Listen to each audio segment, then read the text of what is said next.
Hey everybody. For those of you who don't know me, my name is B. Todd Johnston, and a couple weeks ago I posted a video on Facebook after the Alton Sterling and Philando Castile shooting. And if you notice, we have had a rough couple weeks recently in this country. Certainly now that we are living in a post-Ferguson era. And a couple things that I just kind of noticed in the aftermath here was, one was a poem by Royce Mann, a 14-year-old in Atlanta, called White Boy Privilege. And it was this kid just adamantly talking about how he benefited from privilege. And before you guys click off or get offended and say, oh, here we go, I'm asking you really sincerely, please just listen to what I have to say, because what I have to say benefits the whole of us. And I certainly don't have any hate in my heart where I'm coming from. And you should not be offended, and I have nothing offensive to say to you. I have only positive things to encourage us to get us over the hump, in my own personal opinion. So stay with me. So in the aftermath of the shootings and the Dallas shootings as well, we noticed the poem that came up from Royce Mann. And then we also started to hear politicians talk about white culture and white privilege. Presidential nominee Hillary Clinton was one of them. Newt Gingrich was another, and several other politicians started to identify that white people have no idea what it is to be black in this country. They have no idea what it is to live the black experience. I think that pertains to people of color at large. We have no idea what it means to be Latino in this country. We certainly have no idea what it means to be Muslim in this country. But the heart of the message remains the same. We, white people, white culture, have a really bad habit of, when someone wants to talk about race, we get radically offensive. We are offended, rather. And I'm not sure where that comes from, but I know that a certain part of it has to do with a guilt that we share, that whenever someone wants to talk about race or white privilege or the way that the system is set up, there's part of us that are just like, oh, we're living in a post-racial America because Obama. It's not logic, because he certainly had to endure racism in his part of the presidency. I'm not saying this is a pro-Obama speech. I'm simply talking about a black man in the highest office of our government has had racist things spewed at him, such as the birth certificate issue. He wasn't even allowed to be American. That's just one example. Another thing that I've heard is that some white people who are empathetic to the Black Lives Matter movement, or are just empathetic with black culture at large, when it comes to talking about race, we happen to say, oh, I can't believe we're talking about that. It only reinforces the divide between us. As if exposing racism and race and talking about it conversationally reinforces the divide that's already there. Guys, that's bullshit. We've never, there's no illness in America, there's no behavioral issue in America that has ever been solved by turning your back and ignoring it. You're just ignoring it. That's the only thing you're doing.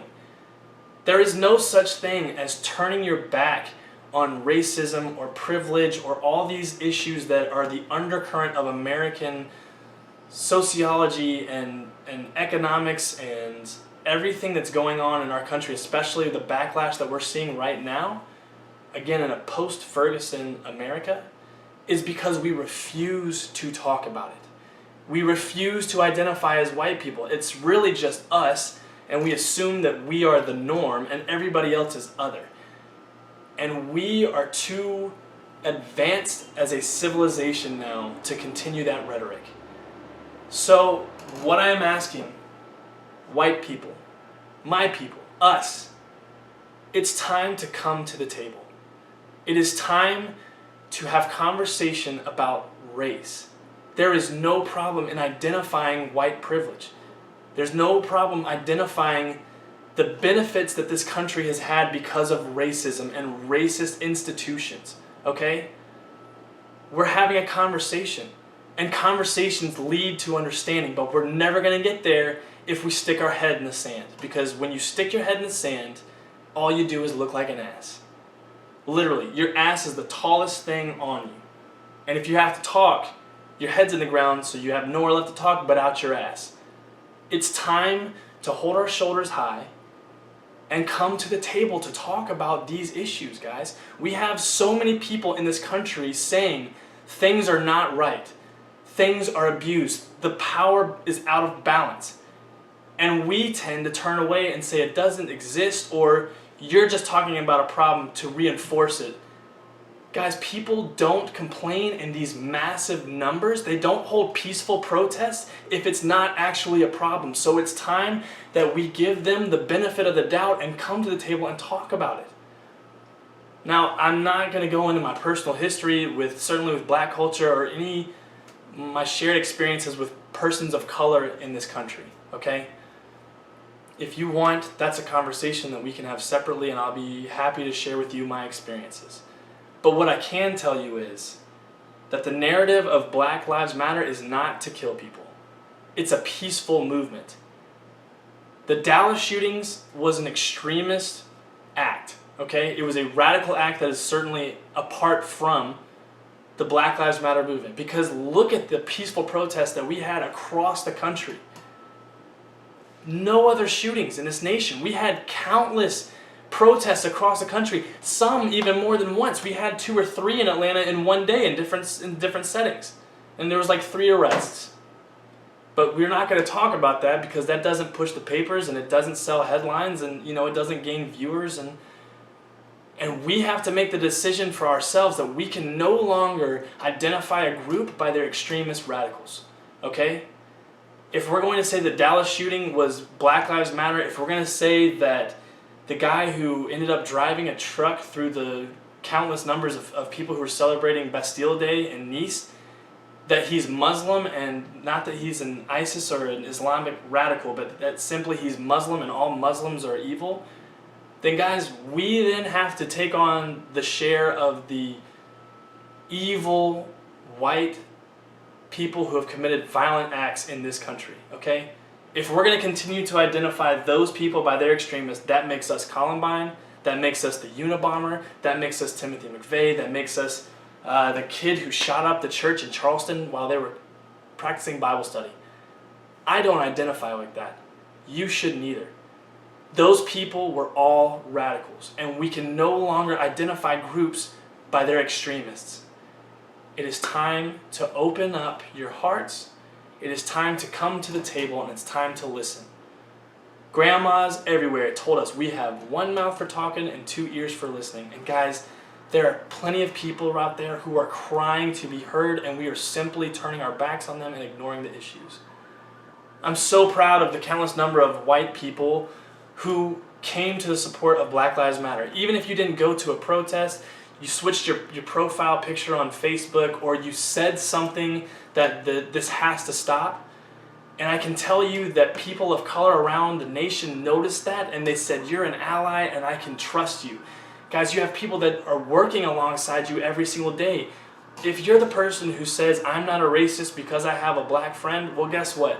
Now you owe it to that one black friend that you have to speak up and listen and talk about race, because nothing bad has ever come from conversation. It's a conversation.